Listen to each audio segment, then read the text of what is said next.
Next year, every new member of the U.S. military will be required to undergo baseline cognitive testing. Robert Card, the Lewiston mass shooter, was found to have severe brain damage after his death. It has been linked to repeated concussive blasts from years of training with hand grenades in the Army and Army Reserves. And I think that's what's happening here, is you're in the same weapon system, in the same position, with a concussive event occurring in the same place relative to your head. And those Michael Berman is a professor and expert in psychology and neuroscience at the University of New England. He says these baseline tests are extremely important to diagnose and treat anyone with a concussion or other damage to the brain. You see, we all have different cognitive abilities, and so it can be hard to detect subtle changes that result from these repeated concussive impacts without that baseline testing.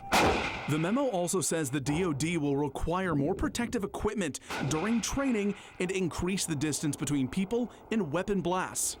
And all of those should be effective in minimizing the impact of these blasts. Senator Angus King has been critical of the military's lack of testing for traumatic brain injuries since the tragedy in Lewiston. He says he's happy to see this next step, but will be following up as they implement this new requirement. Implementation is as important as vision. So I want to see how they actually make this work. I guess I'd say I'm cautiously optimistic because there's a lot of good execution that has to take place in order to make this a reality.